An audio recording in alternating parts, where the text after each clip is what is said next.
D23 drops so much. Daredevil, Agatha, Mando and Grogu, and so many sequels. Plus, Deadpool breaks $1 billion. All that and more on this week's Multiverse News after this.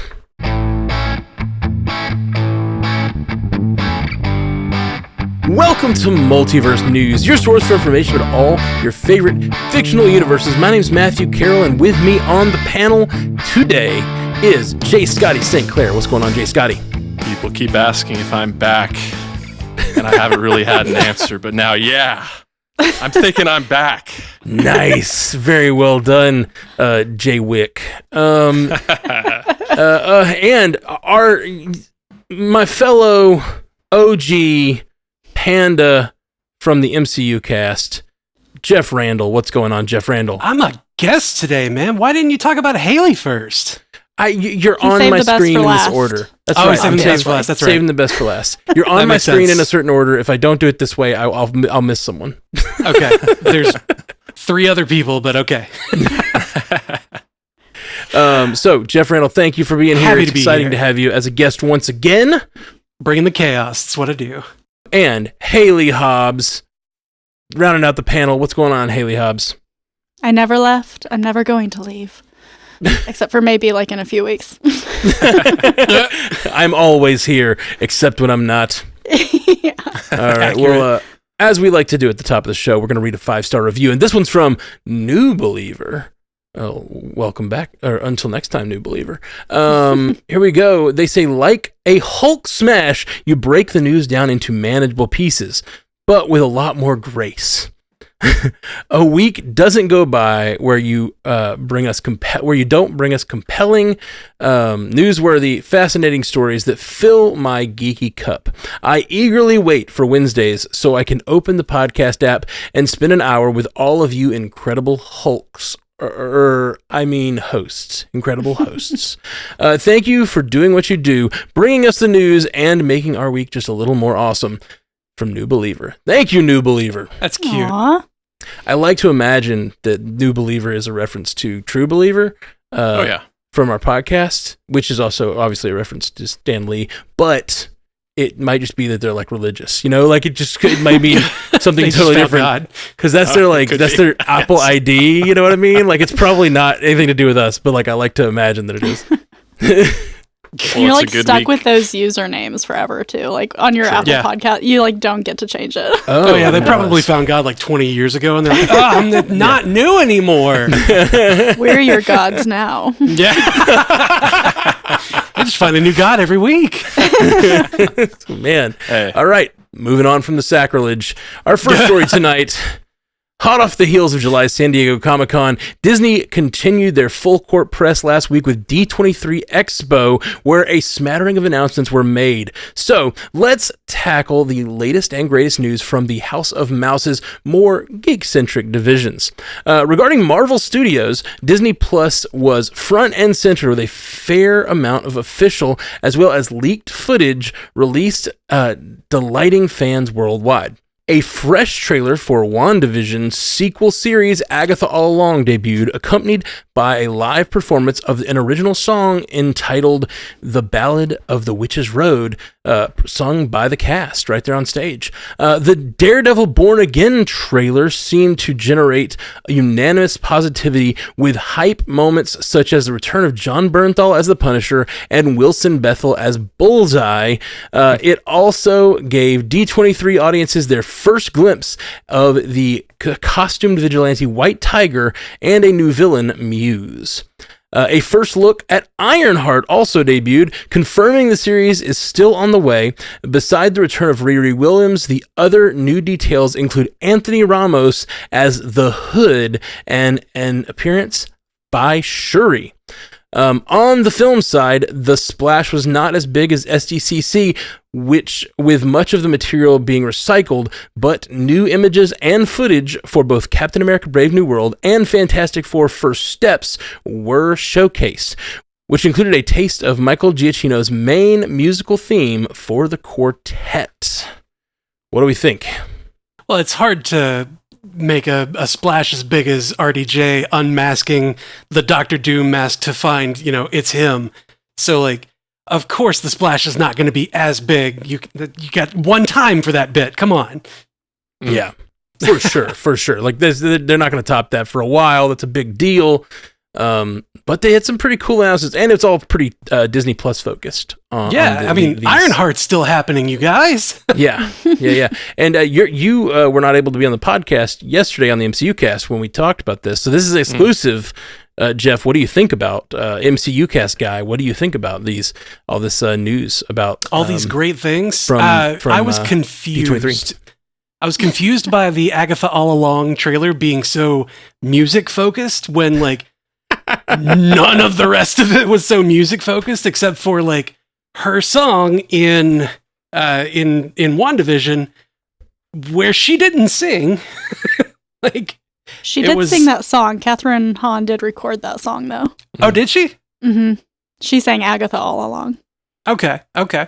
Well, it was confusing as to why this Ballad of the Witch's Road was so big a thing, but like it was cool. It looked awesome, and them summoning a demon is just kind of like, oh, Mephisto confirmed, right? Like obviously. And then, seeing Jon Bernthal and what is her name? Deborah Ann Wall. Young, maybe. Oh, Deborah Ann Wall. Sorry. Yeah, Deborah Ann Wall and Eldon Henson and Charlie, like everybody on stage and Vincent D'Onofrio, I almost called him Wilson Fisk. Seeing like all of them on stage like together again, just confirming that they're all back. They're all coming back. So hype. Yeah. And then getting the look at the cast from Ironheart, having all of them on stage and having Anthony Ramos be there, like I loved him in the Hamilton thing on Disney Plus. Like he was such a great part of that, and to see that he's getting more work with Disney, coming into this series, and not only that being like a new character in a young person's series within that, like he gets to grow with the franchise, and like that is awesome because that's going to be an amazing future character to just watch him explode, basically.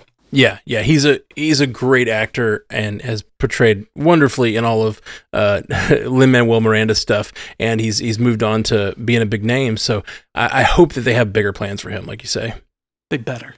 God, they better.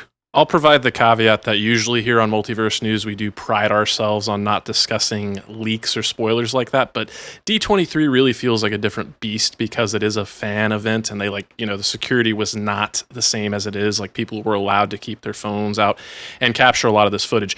I, for one, have not watched any of the footage. I just, no judgment to anyone out there that has. I just personally would prefer to see the quality official images and footage when this is released. But that being said, there are tons of descriptions of the footage out there. And I guess I'll actually double back and focus on some of the stuff that was officially released. So, Jeff, you say you were kind of surprised about the musical nature of Agatha, but I guess that's the benefit of, us being here on Multiverse News every week. We've known that this thing was going to be a musical. So I thought that was really exciting to get the rest of the fandom on board for this musical thing, because the cast is stacked and talented. They've got some real heavy hitters when it comes to musical ability, but Aubrey Plaza continues to be the one that catches my attention. Like I could not help but think, like, this being a spinoff of WandaVision, how Agatha was always that one kind of whispering in Wanda's ear, and it was Agatha all along. I'm wondering if Aubrey Plaza's Rio is going to be playing a similar role, but with the title being Agatha all along. Again, this is speculation, but I'm wondering if it's going to be kind of like a twist on a twist. So like Rio gets to have her "it was Rio all along" moment, but then no, it was Agatha all along. Like that's how well she knows all these witches, and that's the long con that she's playing. I would personally love to see something like that. To support that, you talked about it being a analog or like a reflection of WandaVision. That's exactly what happens in WandaVision. It's Agatha all along, but at the end, when Agatha is trying to drink her powers in, it turns out she had flipped the script and had been tricking Agatha actually. So like it's very Sure. similar to what happens there. Sure, I feels like that was a little more on the fly, her taking advantage Sure. of Agatha's confidence in that moment. So, but yeah, you're totally right there. But yeah, I guess I'll stop there and give somebody else an opportunity to hop in and speak on some of this stuff. Yeah, it's funny that we're going to focus on the Agatha series, which is still something I'm the most excited for, probably because that's the thing we're getting next too. Like it's something to look forward to. And, So soon. I've waxed on and on about my love for WandaVision, so it's out there, but it was funny when they dropped that first trailer. A lot of people were like, oh good, it's not a musical, and then they came out in full force at D23 singing this song, and I'm like, I don't know that it will be a musical all the way through. I just think it's going to have musical elements. Like I said way back at the beginning, you don't put Broadway legend Patti LuPone in something and not expect her to show her pipes. So I think it looks really fun, and the trailer they released at D23 almost confused me, kind of like what you were talking about, Scotty. Like we think it might be one thing and maybe it's going to be something else, and I'm excited about that. About the other stuff, I didn't look at the leaks either, mostly because I missed them mostly. I just didn't see them. But I did think the little bit of music we heard from the Fantastic Four First Steps was fun. Michael Giacchino's music, for me, can tend to be hit or miss. Like, I don't love his Spider-Man scores, but I love his Werewolf by Night score. And so, I think he likes a theme to score music to, and I think that will be First Steps. So yeah, a lot of exciting things. I think the hype traveled over from San Diego Comic-Con, and it didn't lessen with all of this Disney Plus content that they talked about. Oh yeah. Yeah, it's interesting. The one thing about Agatha being a musical that stood out to me is this idea that like, and the fan reaction, because we have heard it's a musical, but I feel like most of the times people have said that it's sort of been on an offhanded way, like it's a musical, like actors saying that and stuff. I don't know if they've said like in official synopsises or anything, it's a musical, but like, I don't know. Yeah. It's definitely like, I remember Patti LuPone in an interview was like, it's a full-on musical, but like, I don't know what she means by that. Like, does that mean there's 4 songs in the 6 episodes or whatever? Anyway, that's not how many episodes there are. I don't remember how many episodes there are. I think it's 8. I think it's 9. 8 or 9. WandaVision was 9, so that would stand to reason. Yeah. We literally had this discussion on the MCU cast a few weeks ago and had to like research it, and there were different answers online, and I'm like, oh right. Quick Goog says 9, but we'll see. Yeah, Goog says 9. Who knows? Cursory Goog. Yeah. Cursory. Well, yeah, it's going to be interesting. I think that it being a musical will make this one of the more very similar to WandaVision. It's going to be a specific and divisive property. I think it might be wonderful, and I don't mind that it's a musical. I love musicals, but I think that after the fan reaction we saw to that episode of The Acolyte, having a group of women standing around singing The Witch's Road, the episode 3 of The Acolyte was all that crazy fan reaction to how much they didn't like the women chanting, like seeing them all standing there chanting. I was like, there's going to be some geeks who really hate this, but there's also going to be people who absolutely love it. I just think it's going to be divisive, but I think it's going to be great. As Taylor Swift says, they're burning all the witches, even if you aren't one. Mm-hmm. That's right. There's going to be people that hate it regardless, because either they're on that Marvel hate train now, or they're like, I don't like musicals and Marvel's been crap since Endgame, whatever. Yeah. I'm going to watch every single episode, and I'm probably going to drink it up and love it, because Catherine Hahn's amazing. Heck yes. A lot of the same creative team from WandaVision. It's a well-beloved property. I think, I'm gonna watch this multiple times. I'm excited about it. Yeah. Over in a galaxy far, far away, Jon Favreau and Dave Filoni showed off the first footage from The Mandalorian and Grogu, which will be the first new theatrical release for Star Wars since 2019, as well as the first based off of a Disney Plus series.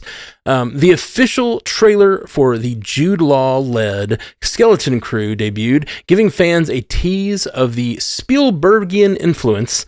We also learned more about Jude Law's character, a Force user named Jod Nana Wood, via the plot synopsis. Lucasfilm also showed off some footage of the upcoming season of Andor, which confirmed more Rogue One characters' returns.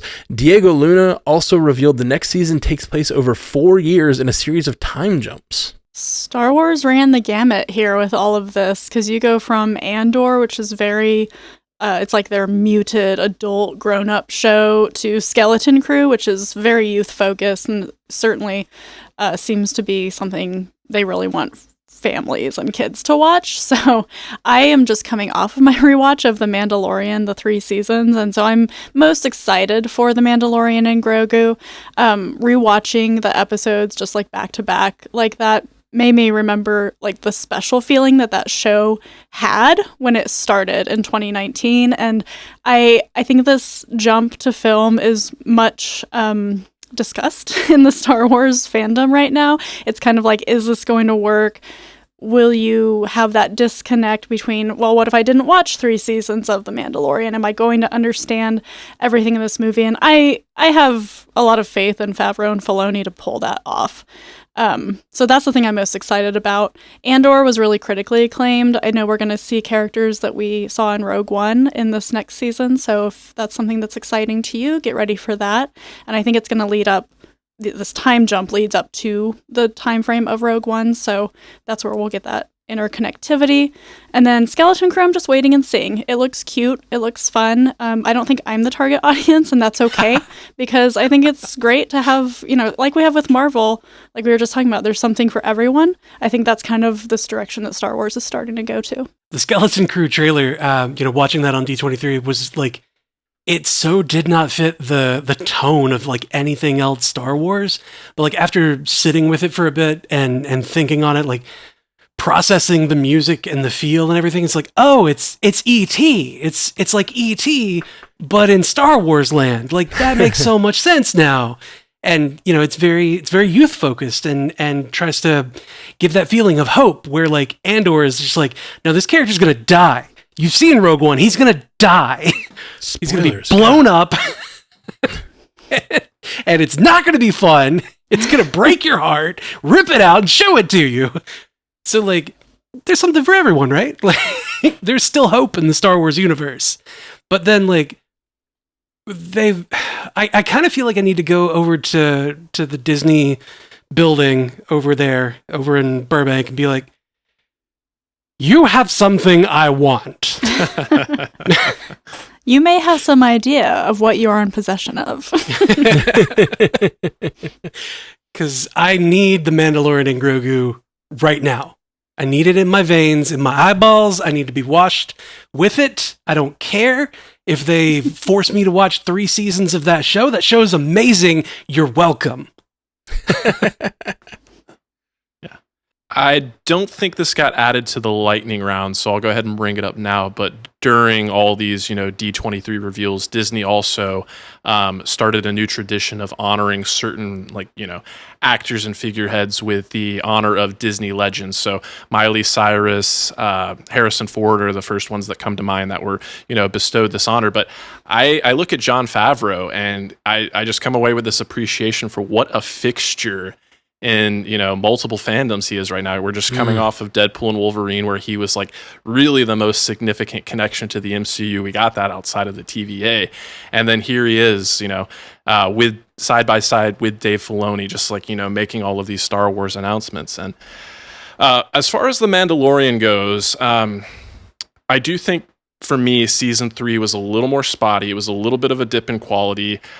Season 2 is kind of remains as kind of the sole moment of Star Wars that has ever elicited tears from me. I won't, spoil the finale, but there's some really touching stuff that happens there. So it was the puppet, wasn't it? It was the puppet,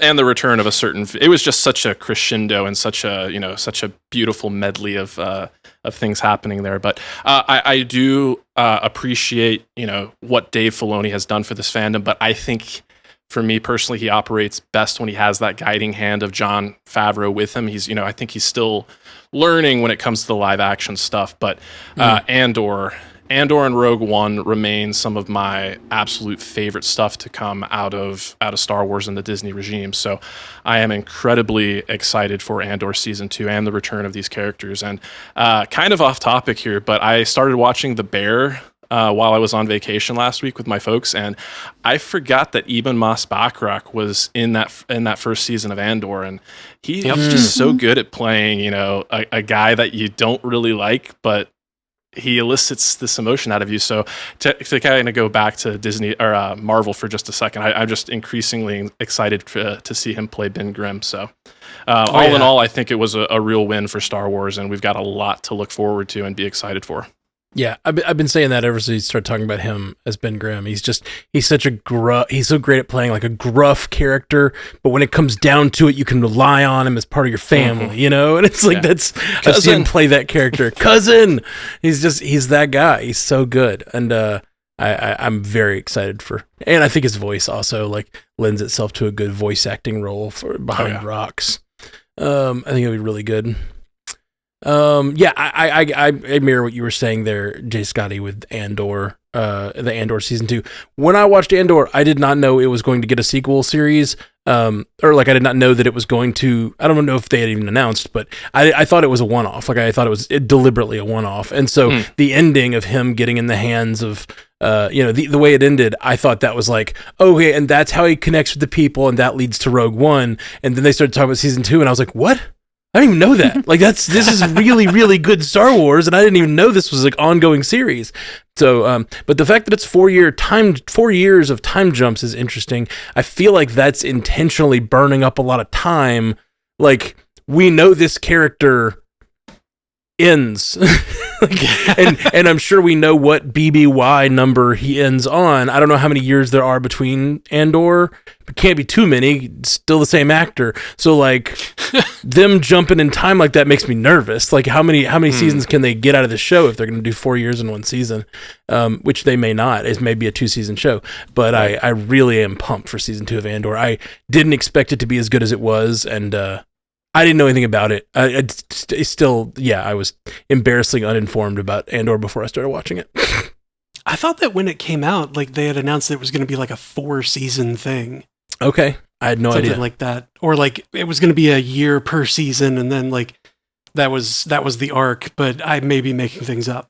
Well, definitely not now. They're doing 4 years in one season. Do you know how many years there are between Andor and Rogue One?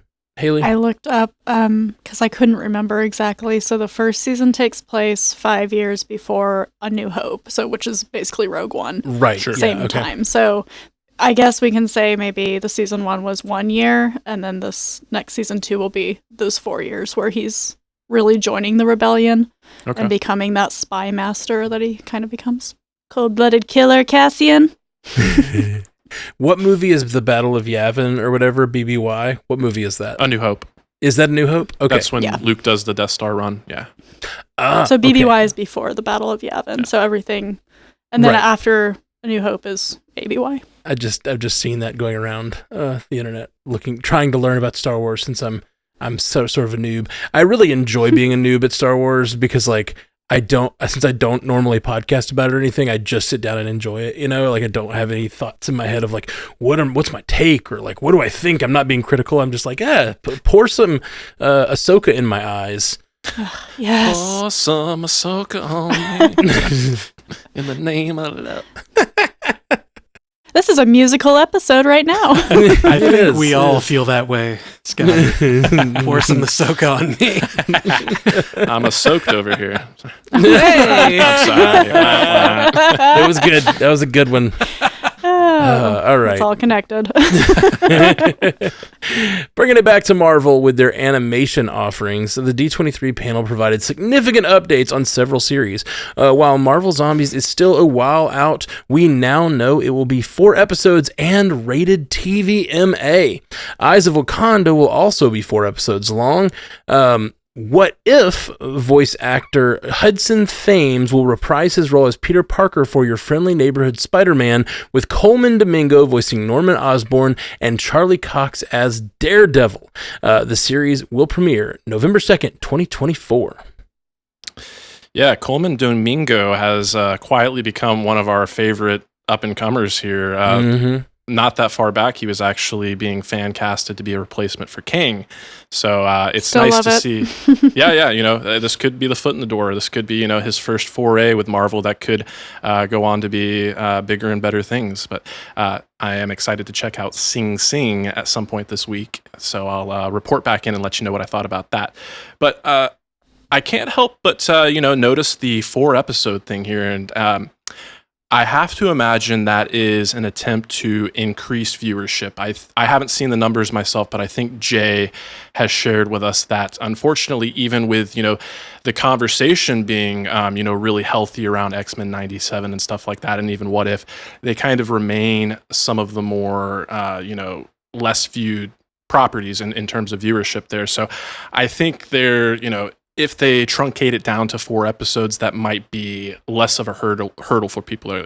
They see it, 4 episodes, that doesn't feel like such an investment of my time. And, the jury's still out about how much these animated properties actually factor into what's going on in the live action MCU. So again, it's, with time considerations there, it feels like it's a little bit less of an ask. And I think that'll see an uptick in viewership there. But I do worry a little bit that the quality might suffer from having to, squeeze everything into 4 episodes, but I will wait to see what they present me with.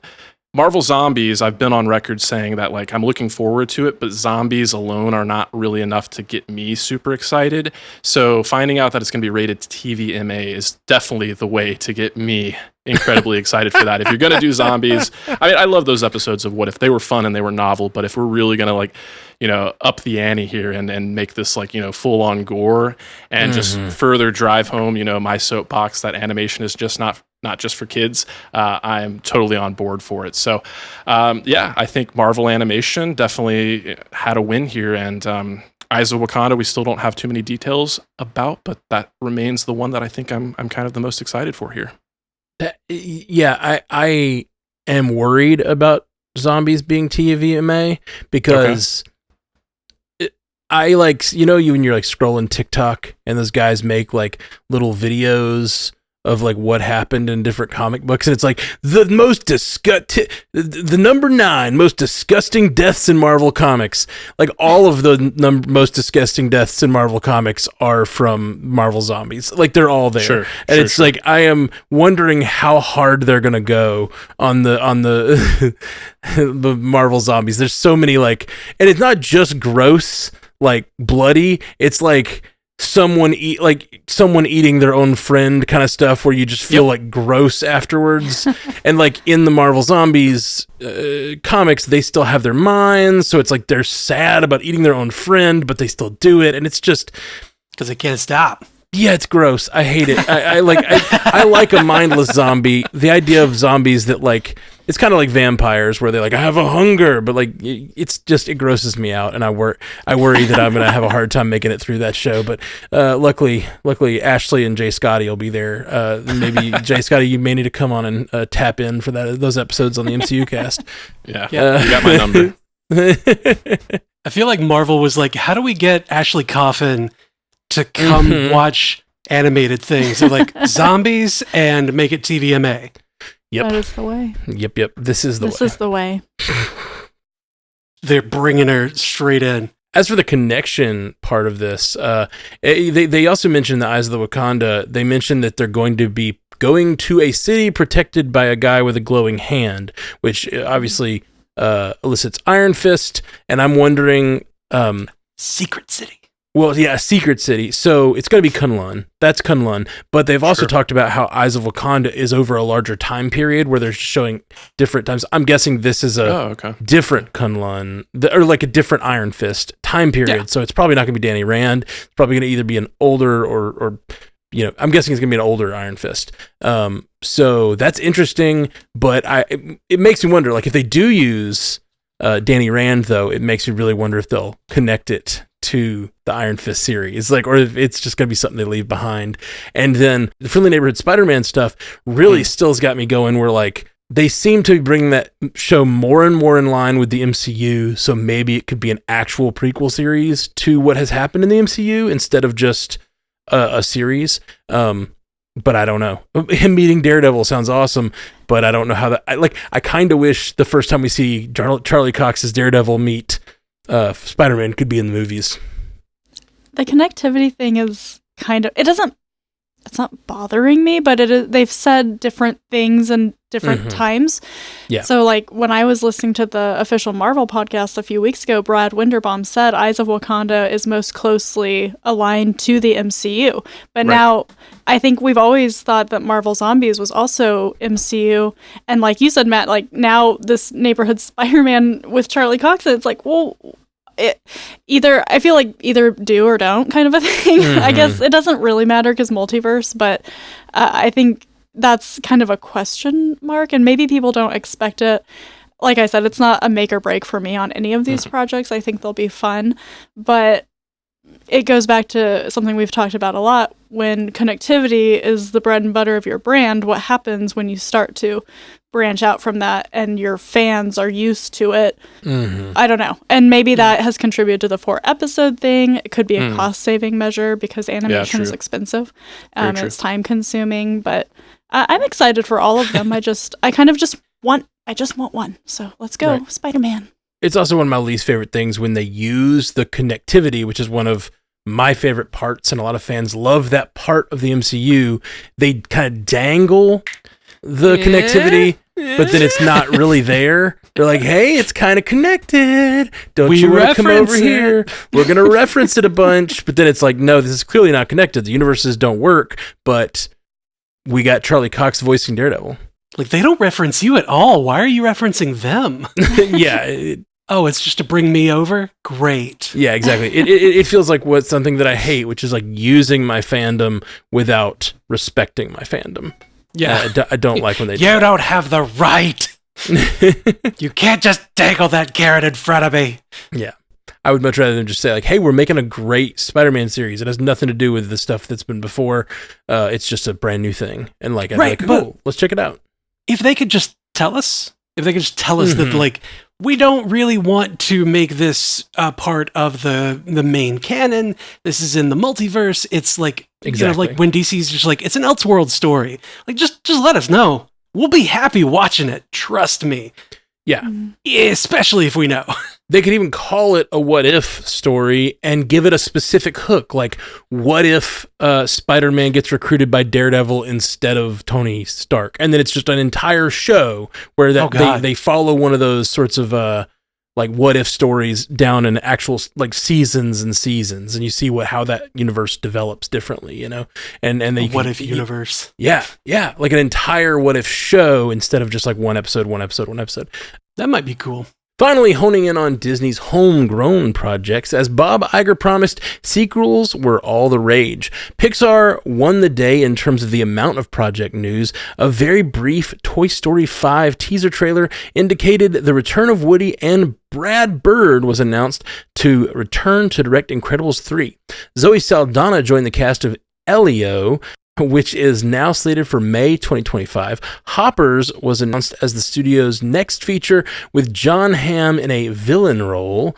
Dream Productions, an Inside Out spin-off series, and Win or Lose, a new series focusing on a Little League team, were also announced. Trailers for Moana 2, Mufasa, The Lion King, and the Snow White live-action remake were released, as well as new details for Frozen 3 and Zootopia 2. Frozen 3 will get a pre-Thanksgiving release of November 24, 2027, and they released concept art. Plus, Frozen 4 is already in early development, and the live-action version of Stitch from Lilo & Stitch also made his debut.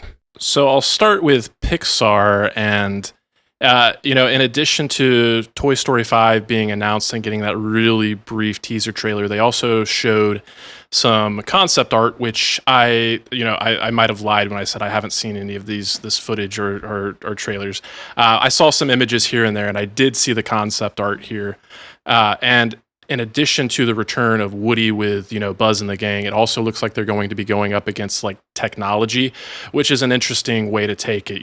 A lot of people I know thought that Toy Story 3 was the perfect ending and Toy Story 4 was totally extraneous. I, for one, enjoyed Toy Story 4. I don't know how much we need a Toy Story 5, but I'm open to it, especially with that kind of conceit as far as the plot goes. I think it's very timely and could be interesting. But I think Hoppers is really the big story in terms of Pixar because it's such a crazy concept. The concept is it's going to be a young girl remotely transfers her brain into a robot beaver. So that just really feels like Pixar is like back in its stride in terms of just using full imagination and coming up with ideas that I don't think I could come up with in my my wildest dreams. So definitely going to be excited to see what this one starts to look like as it continues to shape up. But I'm also pretty excited for this series Win or Lose because the interesting thing about that is that it is focusing on a Little League team, but I guess there's going to be 8 episodes and each episode is going to be from a different character's perspective, and the animation style will slightly change to cater to that new perspective. So I think that's really exciting. I don't think we've seen anything quite like that from Pixar. So, Disney Plus series are kind of a new thing for them, but I hope that they're successful because I really love the creativity I'm hearing or seeing on display here. As far as the other stuff goes, I was actually kind of surprised how much I enjoyed the second trailer for Mufasa the Lion King because, again, it felt totally unnecessary. I didn't really like that live-action remake from 2019. I know it made gangbusters, but it felt like a beat-for-beat remake of the animated classic, so why do we need it? But learning more about Scar's character and the fact that he was once this like promised prince, I think that's pretty interesting. And now I've gone from no interest whatsoever to being willing to check it out. And Stitch looks cool. He looks like he should. I think VFX artists have learned a lot since the days of Ugly Sonic, and it has been to our benefit. So I want to jump in on the Mufasa discussion there. I'm totally with you in an even bigger way. Like, I cried at the Mufasa trailer. I'm a sucker for sort of an adoption story. I'm a sucker for someone looking for their home, and and something about the complexities of knowing. This trailer gives no indication that Scar is destined to be a bad guy. You know what I mean? Sure. And it seems it starts the trailer by saying the two young lions who once would be Mufasa and Scar, and one day be known as Scar, how they became brothers. And it seems like it's going to be a story of these two lion cubs like growing up together, and one of them being adopted and like learning to be brothers and really like connecting, and it's about their relationship coming together, which I find fascinating, knowing where that relationship ends. And the complexities of that, and making the villain so complex and giving, I'm sure there will be elements of his character from The Lion King that will sort of bleed into this. Like, I did not expect to like this trailer at all, and then I found myself tearing up at the complexities and interests that I was having for these characters, and like like I said, adoption stuff, all that stuff just really gets me. So like found family. It seems like it's gonna be a found family movie, but a family ends in murder. Like it's so weird, but it doesn't tip its hat to that at all. And that is fascinating to me, and I'm really, really on board. The other thing that I thought was just interesting is announcing Frozen 4 while Frozen 3 is coming out. Is that right? Sure. Yeah. That's right. It just feels in like 3 years. Right. It's a long way off, but announcing a sequel to something that's coming out has been a tactic to be like, it's a bigger universe, bigger things are happening. It's, and I think like that is interesting for how to keep hype around a property that I think dies with time. Like, it seems like these movies come out when the first one is a classic, they want to like keep living off of that, but Disney movies over time have normally the sequels they don't live up to the originals, and so and the hype is hard to maintain. I feel like, because you're like, why would you revisit that story? They're always pretty contained stories, and sometimes they're varying levels of good, but like sometimes they get like Cars 7, and you're like, what are we doing? aren't their lives just incredibly boring after that one adventure? Yeah, exactly. Well, see, I think Frozen 2 is a lot better than the first Frozen movie, okay. personally. Nice. I think Elsa gets to use her powers in a more interesting way.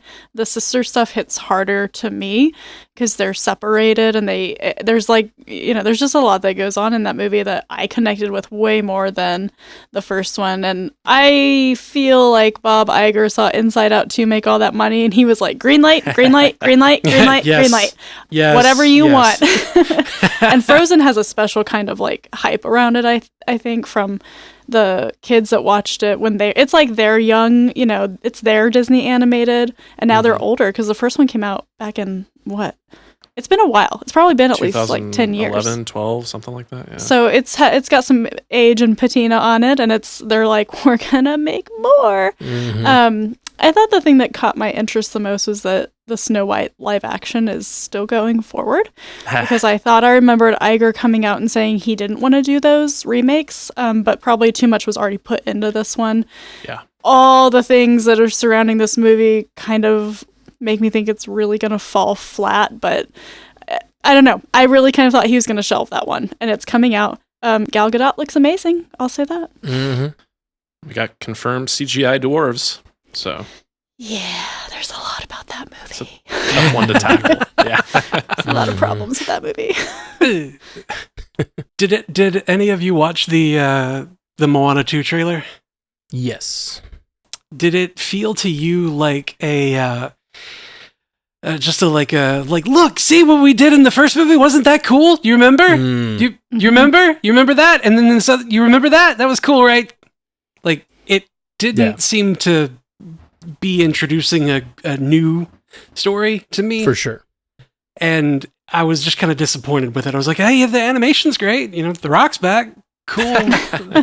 Like, Well, and I don't know if you know this, Jeff. We've talked about it a lot here on the show. Moana 2 was originally to be a Disney Plus series. So this was supposed to be a Moana Disney Plus series that was supposed to be episodic, and then I realized they could make more money doing this. And the charitable way of looking at it is they saw how the quality and were like, that's a feature, let's do it. But the uncharitable way is just to go like they took a like made for TV, animated series and just smushed it together and put it on the screen because they're going to make more money that way. And so like I was watching it thinking like kind of the same thing. It does feel like it's Moana the series and she's kind of doing similar stuff. There were moments that looked really good. Like you said, the animation's great. The acting seems spot on. It seems well done, but I'm worried that it's going to have like diminished quality because of just the whole production process is different. I mean, it's like the main thing with that, because like all things being equal, if they take the same amount of time, get the same voice actors, like the quality is still there as far as like acting and direction and visuals. Like the story is what's the most important part. Like the story has to be interesting and unique. Otherwise, we're just gonna be like, oh, it's Moana again. Like it's Moana also, not Moana number 2. Before we move on, I did want to address Zootopia 3, and not a lot revealed there, but we did learn that one of our favorites around here, Ki-Hee Kwan, will be voicing a snake named Gary. So, oh yeah, I saw that. His name is actually Ouroboros. Oh, that's good. That's good. Really good. That's almost minimum Rebo level. Hey guys, if you like this show, check us out on Patreon. A lot of you have done that, and we really, really are appreciative. It's getting more people every week. It really is great that you guys go over there. It's patreon.com/multiverse newscast, and it's $4 a month. You support the show. You get ad-free versions, and you're just tipping us $1 a week. $1 a week for all this news gathering and writing, and we got a whole team working over here to make this show as good as we can, as tight for you as we can. So please help support us. Help keep the show going. Patreon.com/multiverse newscast. All right, well, we're going to take a quick break. We'll be right back with more multiverse news. Welcome back to Multiverse News. We're glad you're here, everybody. We're going to talk about our Spotify poll for this week. We asked, how many times have you seen Deadpool and Wolverine? Which I was really interested to see what our audience said. First off, I messed up on the poll. I forgot to put I haven't seen it on the poll. That's not an option. Not an option. If you listen to this show, you gotta go watch it right now. Better have seen Deadpool and Wolverine. All right. We had first. Most people have seen it once with 58%. 30% of you guys had seen it twice. 3 times with 7%. That's pretty high to see it 3 times. This was last week, so that's a lot of times. 4 times, 3% of you, and 5 times or more was 3% of you. Wow, that's amazing. Yeah. 5 times or more. I mean, like, I don't know how many people were participating in the poll, but that's. I think we had 60 total votes, so you can do the math. No, I can't, Scotty. And don't make me. I don't have that many fingers. I don't do math. All right, well, we're going to move on to the lightning round, where I am going to read a story, and the panelists here are going to claim that story by shouting out their name, and then they get to... Jeff! Oh, wait, I did it early. Oh, Jeff, you're so early. Don't worry, happens to lots of guys. And don't we have an ad for that? You can chime in with your name. You get to respond to the story, and once per lightning round, you get a rebuttal. So save that for the story you really want to talk about. And here we go.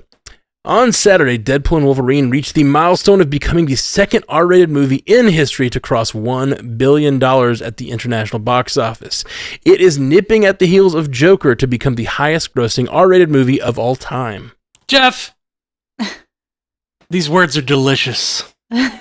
If anybody listened to the MCU cast, I made a claim, a very ridiculous claim, that Deadpool and Wolverine would only reach like 800 million or so on the international box office after its full run. It's been a week since it came out. It's over $1 billion. You really are the perfect stand-in for Jay, who also didn't think it would hit $1 billion. Yeah, that's true. That's true. Conspicuously absent this week. Yeah. He's gonna pay. He's gonna pay. Too ashamed to show his face. Nope, I will absolutely admit, like, I did not see this coming. And, I'm happy for it, because, like, that just means that they get to do more of this. Yeah. It's awesome. I just realized last week you dodged a podcast, and I realize now that it took you that long to come to terms with talking about this $1 billion that was going to hit. Yeah, I was in mourning. Yeah. My ego has been slain. I had to give it a funeral pyre. I love it. Here lies Jeff's ego. Will be missed. At D23, James Cameron revealed the title of his 3rd Avatar film is officially Avatar: Fire and Ash. Scotty? I like the Avatar films pretty well. I do think they're a little basic when it comes to the story, but I'm just on board for James Cameron getting to introduce new technology and get the visual spectacle that we're always treated to. That being said, it seems like he's really digging his heels in terms of like just wanting an open conflict with the Last Airbender series. It's like, not only are we taking Avatar, but we're going to focus on water, then we're going to focus on fire. So we'll have to see where this franchise goes, but I suspect an Earth movie is somewhere around the corner. Yep. Avatar: A New Earth.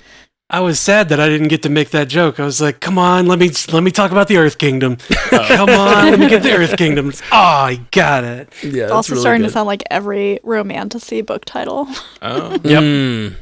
Oh, yeah. It's always a thing and a thing.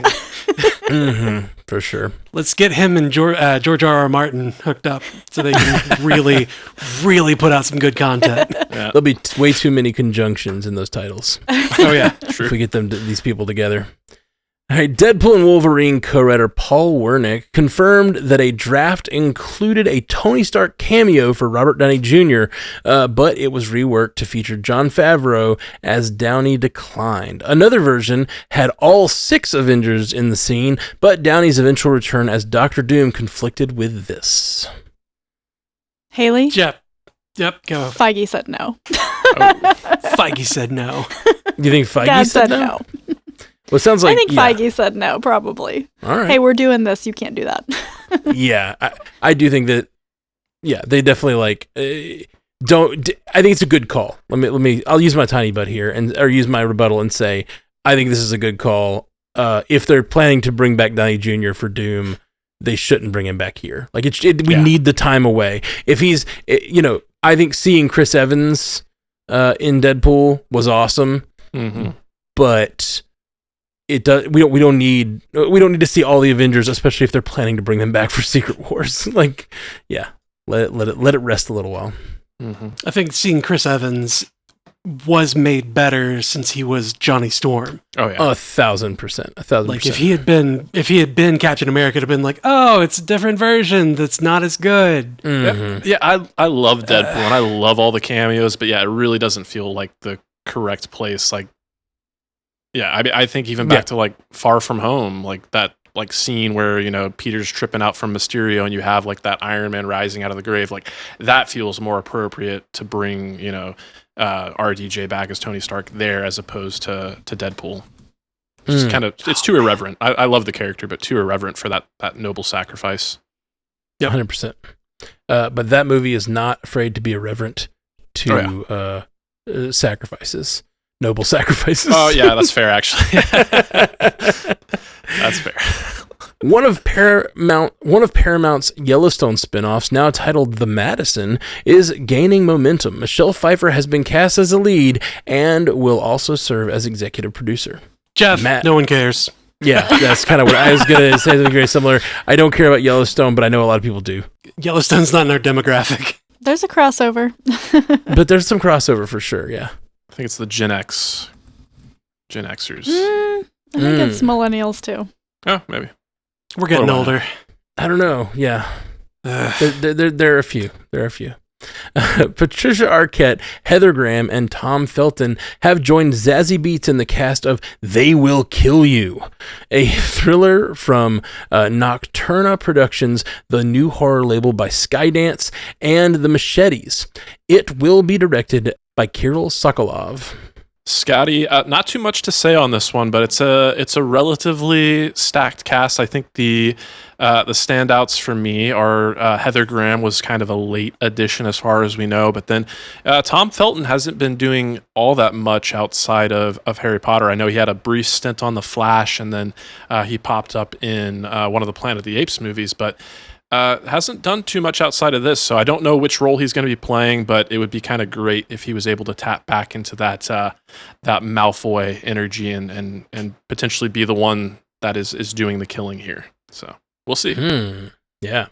I'd love to see him as a thoughtful, introspective villain. Mm-hmm. Dr. Doom will be featured on 21 variant covers for comics ranging from Daredevil to Spider-Boy in October. Haley, they're just doubling down on the Doom. I love variant covers. I won't probably buy most of these, but I do love them because I think they're a fun way to showcase whatever Marvel Comics is wanting to highlight at the time. Yeah, I agree. Sure. The art on variant covers can be so unbelievably delicious. There's a variant of Thor that has been venomized. He is, encased in the symbiote, and it looks so amazing. I have individually reached out to the artist to be like, do you sell prints of this? I need it. And unfortunately it is not. Ash might be the only one that gets this reference, but Jeff, with all your deliciousness, I feel like you're in your Black Phillip era, from Anya Taylor-Joy and The Witch. Would thou like to live deliciously? I don't know that reference. Some listeners out there will know what I'm talking about. After her breakout role in Evil Dead Rise, Lily Sullivan has secured a lead role in Soulmate, a new film from Atomic Monster and Blumhouse in the Megan universe. Scotty, this feels like an absolute win-win. I loved Evil Dead Rise, was pleasantly surprised with how much I enjoyed it. And Megan was a lot of fun, but, I I think I was slightly underwhelmed with certain aspects of it. So hopefully they can correct some of those things with Soulmate. And if we've got a new Scream Queen on the rise here, I'm all for it. Disney announced Nine Inch Nails will be composing the Tron Ares score. Scotty, I was devastated when Daft Punk broke up because I love Daft Punk, but the Tron Legacy score and soundtrack might be one of the things I listen to on repeat the most. So I did not know how they were going to follow that up, but you take Trent Reznor and Nine Inch Nails, and that is the way to get me incredibly excited for this one. Jared Leto, still kind of that, one element that I'm not too happy about, but I'm still super excited for this one. Tiny bit me too, because they've been doing, like, Trent Reznor and Atticus Ross have been doing cool scores for films. Yeah. Like, it's always different and fun. Mm-hmm. Mm-hmm. Eli Roth's video game film adaptation Borderlands fared terribly, only putting in a global total box office of $16.5 million and debuting a 9% critic score on Rotten Tomatoes. Jeff, Haley? What else did we expect? Yeah. Who was this movie for, is my question. Like, who was this movie for? I think they tried to make it for me, but I just wasn't really interested. It wasn't for you? Like, I saw the trailer and was like, meh. It felt like they were trying to go for a Guardians of the Galaxy thing, which I think Dungeons and Dragons did more successfully like a year ago. But yeah, this one was just dead on arrival. Man, Dungeons and Dragons was so good. It was, wasn't it? Honor Among Thieves was so freaking good. And like, to try to capture that same kind of feeling with something as absolutely goofy as Borderlands, like, that's not the right call. You're doing it wrong. You don't understand the series if you're doing that. I would give pushback on the silliness, because we are talking about Guardians of the Galaxy with, like, the talking raccoon and the anthropomorphized tree and stuff. So, like, but I saw this trailer, the first trailer, the teaser actually, and thought it looked so cool. I thought the visuals looked really cool. It was a great adaptation from the video game to this, and I was like, man, this looks awesome. And then I saw a full trailer, and I was like, that looks terrible. Yep. And from what I hear from people I've spoken to, it's not as good as it's not that good. Might as well just play the game. Yeah.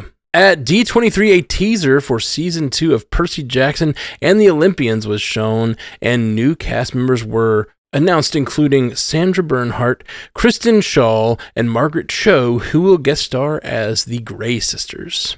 Jeff! I'm so excited for Percy Jackson and the Olympians. The first season was so good. I'm okay. Tiny,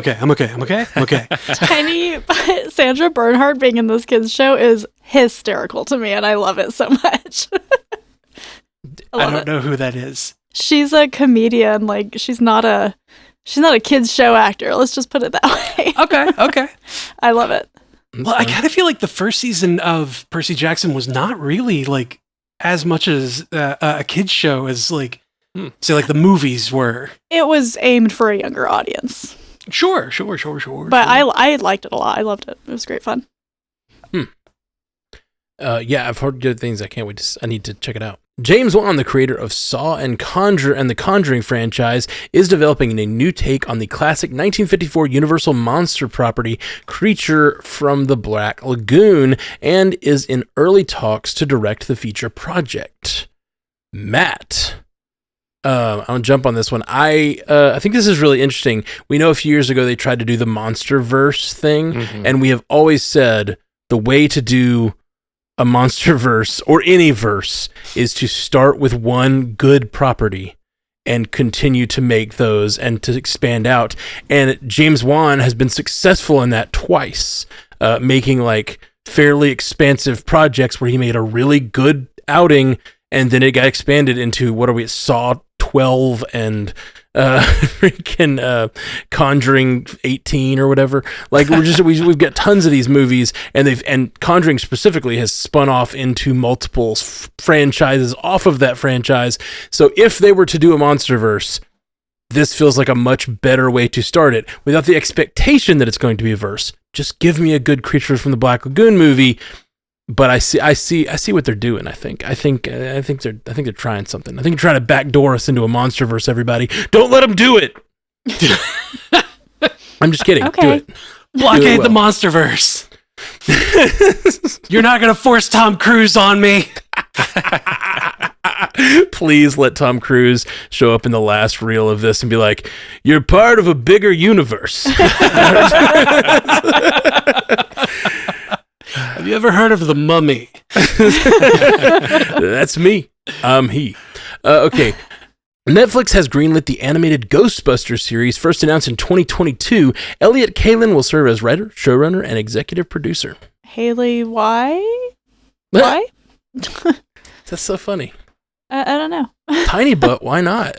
I guess. I mean, that's Hollywood. Why the hell not? Okay. Do we know? Sticking with why? I'm probably the wrong person to be asking this. I should probably know this, but I'm wondering, do we know if this is going to focus on like the newer cast, or if is it going to be a throwback to like the original Ghostbusters? I don't It's know. animated, Scotty. It's both. They're doing all of the above and none of it. Okay. Yeah. I don't know. I'm literally just making things up. I don't know if anybody saw Frozen Empire, but one of I have. the things that like happened in that movie was it seemed like the Ghostbusters had expanded, so there could be an opportunity to just focus on Ghostbusters we've never seen before. That could totally happen. Yeah. Like yeah. West Coast Ghostbusters. West Lake Ghostbusters, yeah, or not? Yeah, Great Lakes Ghostbusters. Yeah, sorry, I Oh combined my God. West and G-Force. Love it. What did you say? Thank you, Jeff. I said G-Force, which is a play on. It's stupid. X-Force. Oh. No, you own that, Haley. It was so good. It's good. It's good stuff. I was trying to think of something for Excalibur, and then you hit me with G-Force, and I was like, oh!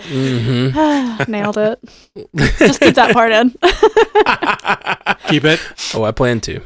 Neon released the first teaser for The Monkey, directed by Osgood Perkins, ahead of its February 21st, 2025 theatrical debut. The horror film, based on the Stephen King short story, stars Theo James, Tatiana Maslany, Elijah Wood, and others.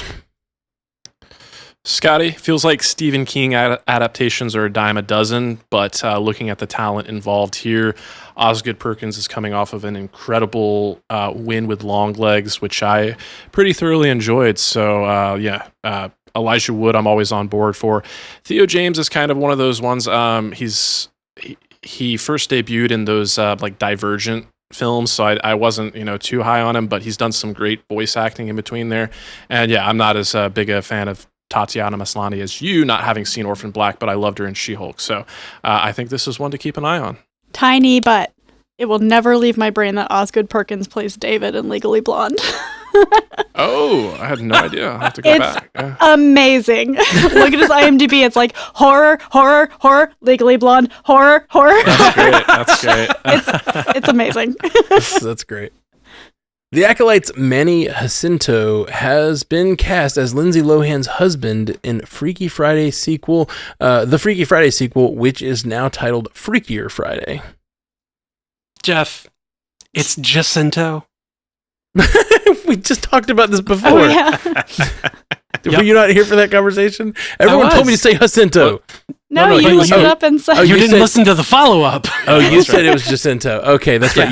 You found him saying He it. pronounces it Jacinto. Okay, sorry. It's said different ways in different interviews, and I had not found him saying it. Sorry. Thanks, Jeff.